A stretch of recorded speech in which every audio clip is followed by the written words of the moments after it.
I'm Steph Hodge here with Ryan Skinner from Passport Games Studios, and we are looking at Winterforge today. Smiths of Winterforge, yes. Smiths There's of a little Winterforge. tiny Of course. subtext up there. Yes. Yeah. So, Smiths of Winterforge is a new upcoming game from our partners Rule and Make.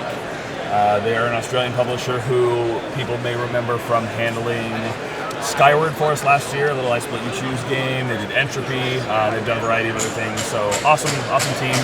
This is their latest. Smiths of Winterforge is, at its core, kind of worker placement game. Okay. But instead of the very common, I have workers and I put them on a spot and do an action, it utilizes point-to-point movement on the map. Oh, interesting. So you have a board where you're actually going to have to take your workers and send them here. And you can't just teleport from one place to the other. You have to walk across the city of Winterforge to get to the districts and things you want to do. Nice. The way I kind of really quickly pitch this to people is I tell them it's a dwarven crafting simulator. Oh, interesting. Right, which is not something you hear a lot of, so that usually turns some ears. The idea is you are all running a guild in this city of Winterforge. For example, we have the Red Cloaks and we have the Gilmead Jewelers, and there are 6 total guilds in the game. Each guild has asymmetrical starting skills. Feel free to get it into view however you need to do there. Yes. So there's a few others. Yep. Get a track. Yep. Each guild has 3 tracks which represent their capabilities in crafting either weapons, armor, or jewelry. And they have different starting points. So for example, the Iron Brow will start with a skill of 2 in armor but 0 in weapons or jewelry, whereas the Battle Forgers start with a skill of 2 in weapons and 0 in armor and jewelry. Makes and then sense. some have a 1 and 1. One. So everyone has a starting combos. basically 2 worth of skill at the start of the game. Yes. Subsequently, everyone starts with a royal contract, which they are trying to complete. Which are these, and so the guilds all start with one of those, which are kept secret. And everyone starts with one normal contract, which we'll ignore. But basically, this is what the contracts look like. And this is what they're trying to do throughout the game is craft these items. And the first person to craft this will trigger the end game. Okay. So they're working up to their big project. And if they do this, they earn the right to be the official guild of Winterforge for 100 years. And that's kind of your theme there. So the way the crafting works is this really cool system where all the recipe cards have, I'll just put it in the middle, is that visible for us? Yep. So the crafting cards will tell you 3 different types of materials that are needed to craft that item. It's like 1 rock and 2 gold. So they're kind of categories where you have the rocks are kind of mundane goods. It's not inherently rock. For example, we have hide is in that category, or there's ebony in that category. So there's various types. There's oak and so forth. So there's different types of things in that category. There's the second category, which is kind of metals and kind of middle tier goods, and then there's the high tier goods, which are gems and real precious stuff, right? Excellent. So it'll tell you how many of each of those you need to use, but what one of those you use is totally up to you or what's available in the market. So if I'm trying to craft Thormag's Kiss, which appears to be a weapon/jewelry item, it is a jewel-encrusted mace, maybe, looks like. I'm going to need 1 mundane, I'm going to need 2 metals, and 1 precious. So with the value of 41? With a 41 is my target number for crafting, which we'll get to momentarily. So, as you are moving around the guilds, or the districts of Winterforge rather, you have the ability to pick up new contracts up here. You have the ability to get recipe or ingredients for your contracts over here in the market.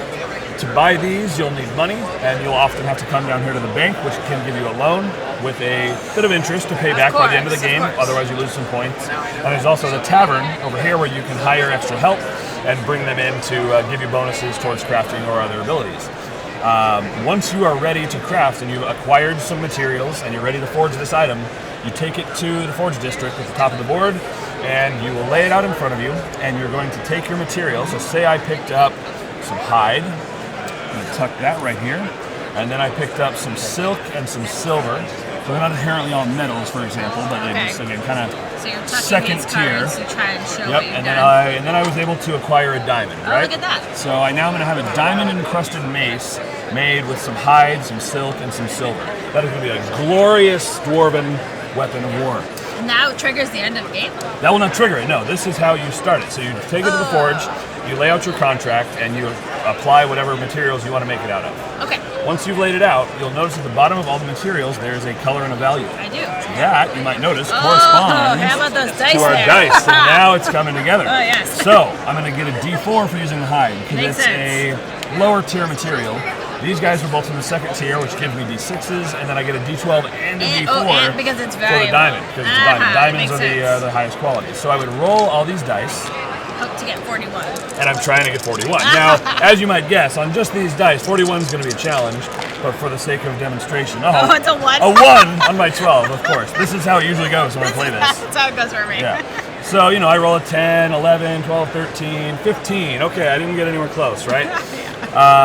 But in addition to the dice, there's various other bonuses you get to add in to help you with crafting. Okay, For great. example, the people that you hire at the tavern can help you. Might give you- The skill that you have in each respective skill, Might or give you each extra type rather, will add to it. So if I was at a 5 skill in weapons, and because this is both weapon and jewelry, I would also get to add my jewelry skill, so I would add that to my roll, and on you go. Some of the non-endgame recipes will also have bonuses on them for certain materials. So if I make this ornate mace using topaz anywhere in my ingredients, I get to add 2. Okay. So it encourages certain types of material purchasing over here in the market. So you roll the dice. If you succeed, then you would get paid the money for the item, or if it's an end game one, it Oh, you just just ends get the game. points. You just get Oh, points. okay, do that. For the non-end game, you just score some points, you tuck it away, and you move on with your game. So If do you get to roll every turn or just a one-shot deal? as an action in the Forge District, You you do get a an few act. actions on your turn, so you can move or act, basically. So most of your turns are move, act, move, or act, move, act. But sometimes you'll stay in one spot and Just just to try act, and act, get, act. just get the roll. Right. Yes. But yeah, and so that's kind of the flow of it. There's a couple extra little bits, which is because you are all kind of competing for the different districts and having the control over those things in a way. There's what's called prime positions. So as you're moving your little dwarven meeples around, these little hexagons, which are available here, and there's 2 of them in a 5-player game, Okay. will give you a bonus in that particular district. And 2 people can't be on the same spot. They can't be in the same prime position, but they can be in the same district. So we can all be over I here, see. but only one person gets the prime bonus. Gotcha. So if you're in the prime position, you normally only get to buy 2 cards at the market, but you get to buy a 3rd card. Okay. At the banking district, you get a +1 on your loan, and when you pay it back, you pay it back out of -2, so you get some benefits there. Definitely want to be in the prime position. Right, so you're trying to plan your movement around where you think everyone else is going, in addition to maximizing all your course. optimization. So the game continues until, again, either someone completes their royal contract, the big one that you really work up to by skilling up, because every time you complete a recipe, your skill goes up, and you can also just pay to train to move your skills up permanently for the rest of the game. So there's various ways to get better at things. And then when someone does this, or the recipe deck runs out, that'll trigger the end game. So the whole thing usually runs about an hour for the whole game. It'll play 2 to 5 players, 3 to 5, 2 to 5, yes, 2 to 5 players. And actually, in the box there is a series of expansion modules that come in the box that give you an extra number of districts that you can attend.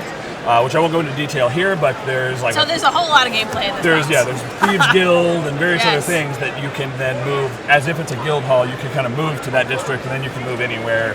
And they're a separate board that add other player interactivity and things like that. So yeah, That sounds wonderful. yeah, very, very clever. I really love the crafting system myself. I love getting into I'm making a hammer out of these materials, and it's a one-of-a-kind thing, and yeah, it's really fun.